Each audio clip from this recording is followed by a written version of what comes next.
brace for stricter measures to contain the spread of the coronavirus. Addressing journalists on Friday, Mr. Holness said the government has decided to review the existing protocols and impose new measures without a full lockdown of the economy. Kelisha Williams has that story. There are over 22,000 cases of COVID-19 in the island, and over 6,000 of those confirmed cases were recorded in February alone. Now, amidst heightened criticisms that he has been tight-lipped since the spike in COVID-19 cases, Prime Minister Andrew Holness said the country should brace for stricter restrictions. There have been calls for Mr. Holness to address the country as hospitals island-wide have been bursting at the seams with COVID-19 patients. People are saying they don't hear from me on the pandemic. And, I reflected upon it. I've given all the statements, I've made all the appeals, and very soon I will be having a press conference on the pandemic. What the government has been doing behind the scenes is to refine a new set of measures that will enable the economy to continue, but to have a kind of control on movement that will prevent the spread of the disease. While not giving an exact date for the press conference, Mr. Holness stressed that challenges within the health sector have made it harder for the government to fight the pandemic.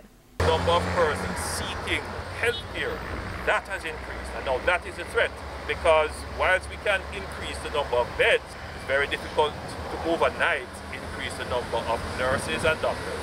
And it is virtually impossible within a short space of time to increase the capacity of the current hospital. So what you're finding is that hospitals have to be putting, beds in the aisles and so forth in order to accommodate.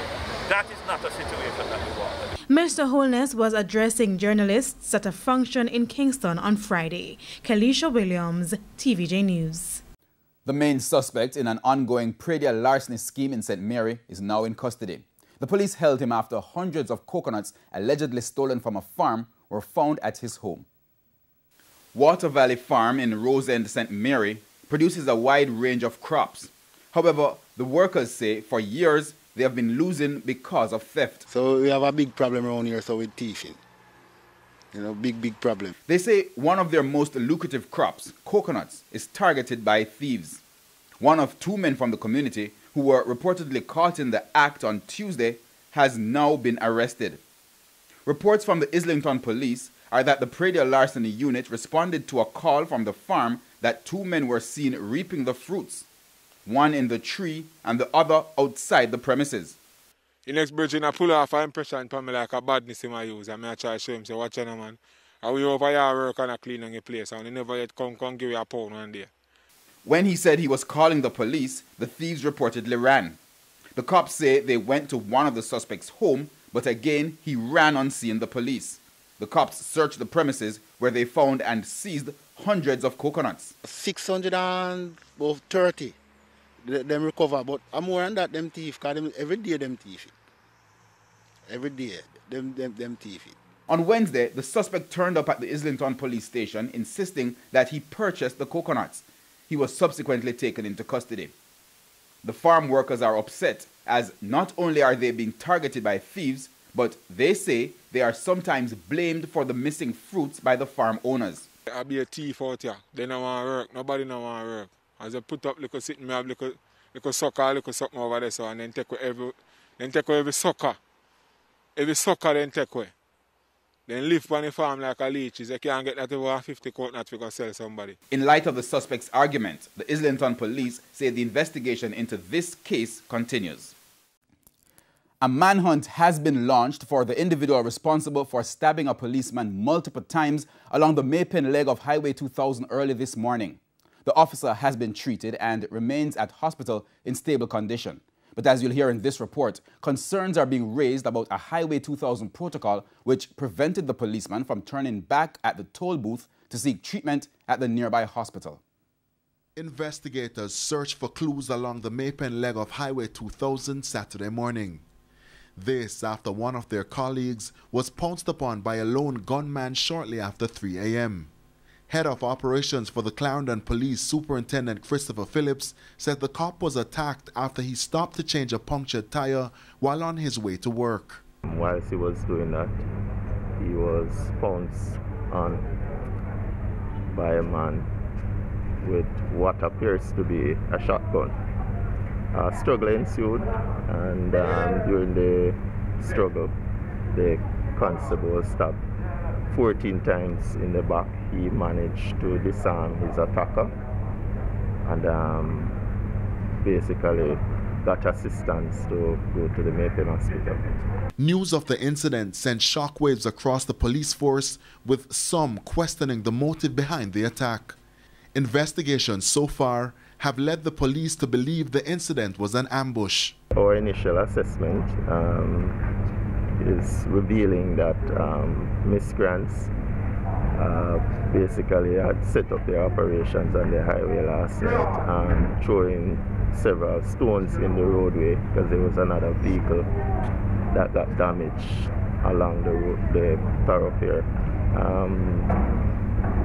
We just have to, remind residents when they're traveling at 4 in the morning or at nights, late nights, they need to be extremely careful. Meanwhile, concerns about a protocol at the Maypen toll plaza, which prevented the policeman from turning back at the toll booth to seek treatment at the nearby Maypen hospital.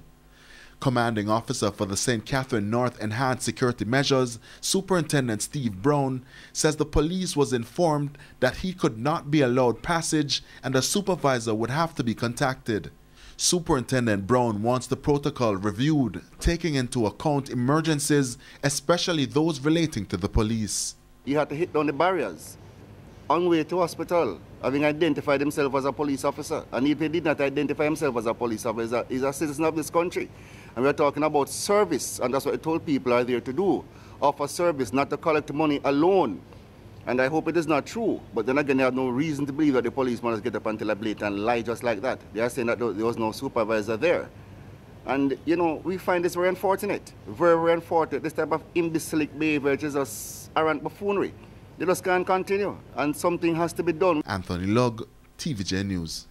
To a primetime news follow-up now, Nadine Geddes, who confessed to hiring a hitman to kill her sister Tamara Geddes last year, was today sentenced to 20 years in prison at hard labor when she appeared before the Trelawney Circuit Court. Her two daughters, one of whom is a minor, were each sentenced to 3 years probation. In relation to the conspiracy charge, imposed a sentence of 5 years. Both sentences are to run concurrently. That is to say, they will run together, not one after the other. And all told, I would have hoped for something lesser on the murder, but the judge felt that aggravating circumstances included, for example, that it was her sister was the victim, that the offense was committed at the family home in the presence of children, so that in the circumstances, his lordship felt that a sentence of 20 years was a proper sentence. Attorney at law C.J. Mitchell also provided details on the conspiracy charge. There was allegation, and the accused pleaded guilty, that there was another person, another woman, who apparently had stabbed to death the brother of the accused, who had been charged with murder.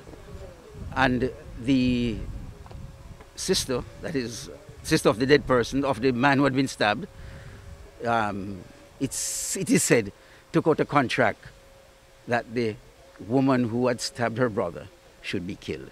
That is the essence of the conspiracy charge.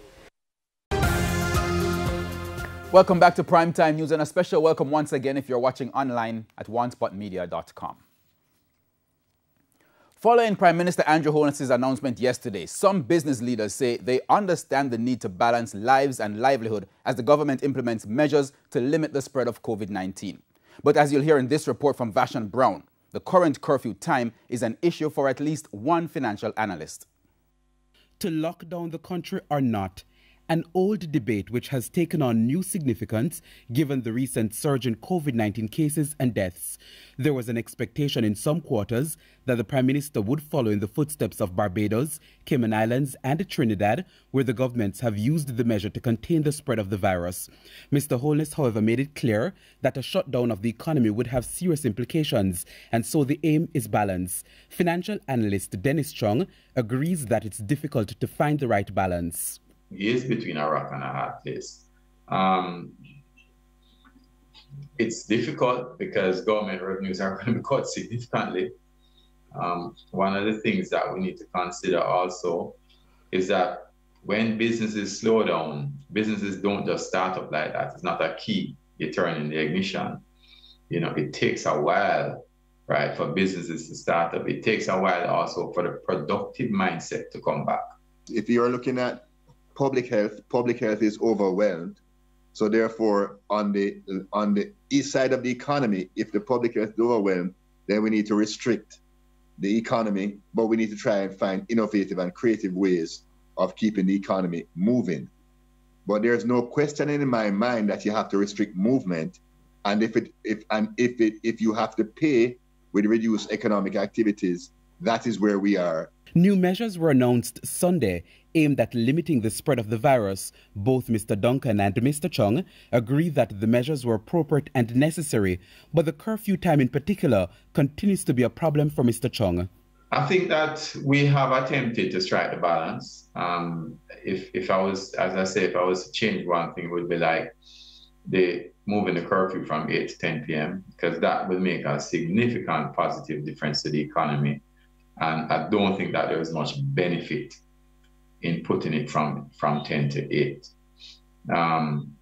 So I think that is one of the things that I would really change. But at this point in time, I don't think that would send the right signal to shifting from 8 to 10. In fact, we have seen where, like in Westmoreland, when they did an island-wide increased curfew hours to 7 p.m., we did see that it did bring down the cases in Westmoreland. Mr. Chung notes that moving the curfew to 10 p.m. would significantly benefit small businesses and keep the economy going. In the meantime, enforcement of the Disaster Risk Management Act is still a concern.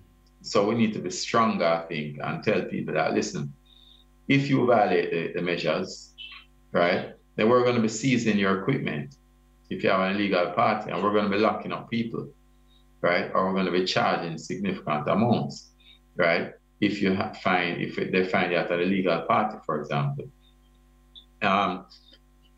If it were me also, I would ask the Commissioner of Police to come up, flanked by some officers addressing the nation in a very strong tone about what he is going to do.